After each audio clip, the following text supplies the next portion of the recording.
Well, classes are canceled at the University of Arkansas after a scary afternoon on campus. Right now, police are telling us there are no confirmed gunshots, no confirmed injuries following reports of an active shooter at Mullins Library. Yeah, that call came in about 12:30 this afternoon. And by 2:45, the university had lifted its emergency alert but canceled classes for the rest of today. We're moments away from another police update at the university, and we're going to bring that to you live right here when it happens. First, though, we do have team coverage of the massive law enforcement response that took place on campus and how it's actually impacting people there. Let's get straight to 5 News reporter Claire Everbach. She is live there right now at the U of A. Claire? Library. We've been here for a few hours now, and the police presence has started to die down, but just earlier this afternoon, this street was packed with cars. We saw multiple groups of law enforcement, including the FBI, who told everyone to stay away from the library. Students and faculty could be seen all around the area while law enforcement investigated. I got the chance to talk to a professor this afternoon who told me the information was scarce. We'll hear from her tonight at 5 and 6. Live in Fayetteville, covering news where you live, Claire Everbach, 5 News. All right, Claire, thanks. Experiencing the threat of an active shooter can be frightening for anybody involved, of course, especially the university's newest students who are now on campus. Yeah, 5 News reporter Lauren Spencer is also live at the U of A. She talked to a group of freshmen who are on campus today. Lauren. Yeah, hey guys, before we get to that, I'm here at the UAPD police station where UAPD is about to hold a press conference in about 15 minutes to answer some questions about today's incident. We're planning on asking questions about lockdown procedure, about police response, as well as the timing of everything that happened today. But with today's incident, the university is very close to my heart. Of course, I graduated here 2 years ago. It's close to a lot of people's hearts. So today's incident was definitely very scary for everyone involved here, especially the university's newest students. I spoke to some girls who had just moved in about 2 weeks ago. They were in lockdown for about an hour in their 3-hour sewing class until university officials finally released the students. I spoke with them. They said they hid inside a closet full of mannequins and heard some screaming and some chaos and commotion from outside. It being just the second week of school, they say it's something that no one should have to go through. Going even to class tomorrow sounds really risky or scary, or just being out in the open. It definitely makes me nervous of walking on campus alone and just in general to class, because you just never know what could happen. That press conference is going to start here in about 15 minutes. We're going to get set up for that. We're going to be streaming it on our app, 5 News Plus, as well as right here on Channel 5.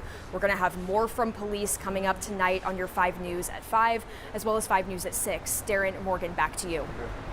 Thanks, Lauren. We're continuing our team coverage right now with 5 News reporter Laura Castleman. Yeah, Laura was on the scene pretty much right after the first reports of that possible shooter came in. Live tonight. Tell us what you know, Laura. That's right. Growing up here and going to the University of Arkansas myself, the situation hits close to home. Now, talking with students, they all tell me they expect things like this to happen in bigger cities, but not here. I was one of the first on scene shortly after the students got a Razor alert at 1:30 this afternoon. I saw multiple groups of law enforcement armed with weapons. When I got here, I quickly got rounded up with a group of students, and we were told to go into the Union building for safety. I talked to Gabriel Hanna, who works at the Chick-fil-A in the University of Arkansas Union. I was in the back. I was breading fillets, making the chicken that everybody eats so happily, and everybody in the lobby just left, and we were wondering what's going on. We didn't even get let known what was happening, and we only knew what was happening because there's kids freaking out.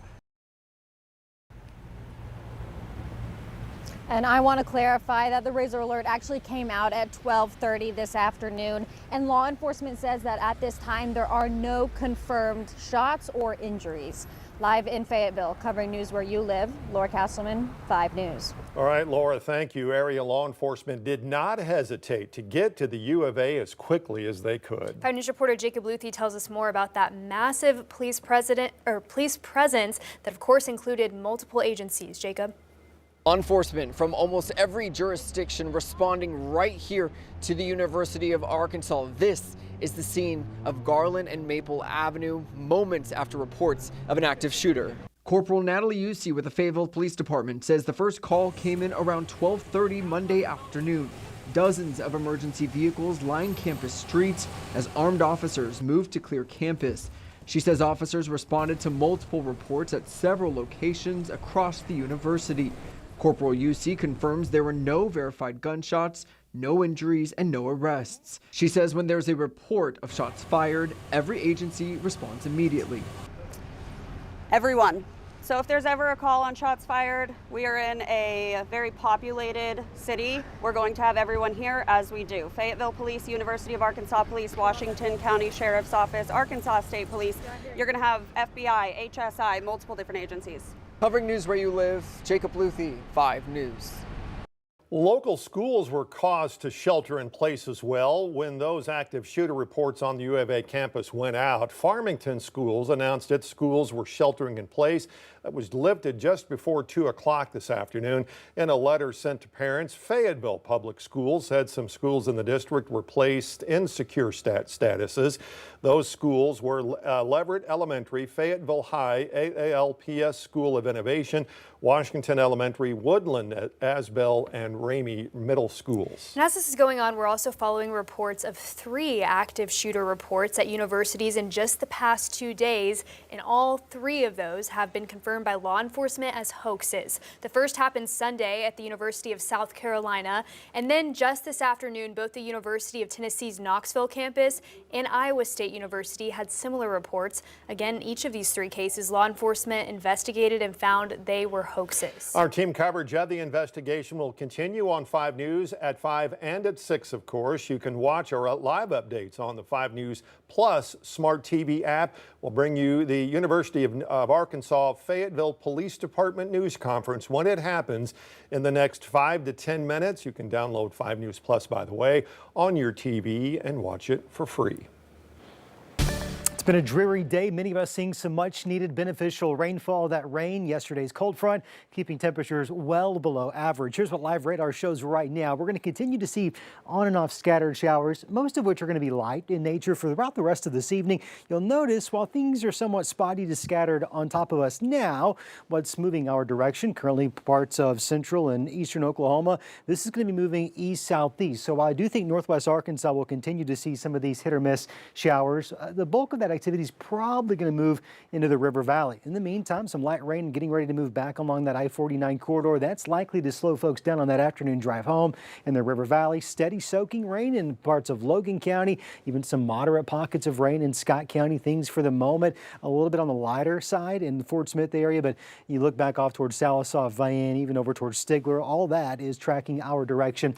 So we are going to have a wet evening out there. Meanwhile, temperatures have been very cool today. 67 currently Fort Smith, 68 in Fayetteville, 70 in Ozark. We've got some cool weather on the way. We've got more rain on the way, some of which may actually linger over into the weekend. That forecast and more in just minutes.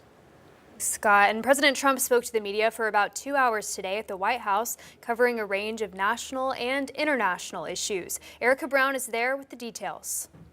As National Guard troops patrol the nation's capital, some now armed, President Trump took a victory lap on his administration's crackdown on crime. Washington was the most dangerous place in this country, and now, you know what? It's probably the safest place in our country. Before Trump's takeover, data from the Metropolitan Police Department showed a decrease in D.C.'s violent crime. But sources tell CBS News the Justice Department is now investigating whether those stats were manipulated. The president also threatened to send troops to other cities, including Chicago, despite pushback from state and local leaders. What he is proposing at this point would be the most flagrant violation of our Constitution in the 21st century. A lot of people are saying maybe we like a dictator.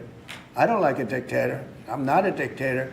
I'm a man with great common sense. Trump held Monday's Oval Office event to sign executive orders focused on crime, including one aimed at ending cashless bail. There's no auto pen that can do that, right? Look at that, Pam. Is that a good signature?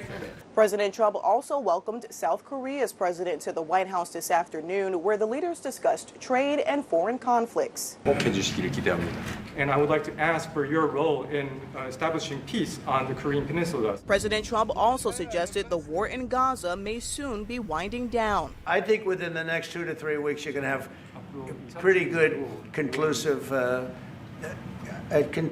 ending. And the president says he believes Russia and China are willing to reduce their nuclear arsenals after his summit with Russian President Vladimir Putin earlier this month. Erica Brown, CBS News, the White House. Let's get a check of traffic out there this afternoon. We don't have any major interstate accidents here locally. A live look in Fort Smith shows everyone's up to speed, moving smoothly in both directions despite that drizzle out there. This is a live look from 540 at Rogers Avenue looking off towards the north. I will tell you there is one accident near the Johnson-Pope County line on I-40. That's going to be between London and Knoxville. No camera there, otherwise I'd show you that. Do have more rain on the way. Some of that rain could slow us down tonight. And you've got more rain later this week. That full forecast just minutes away.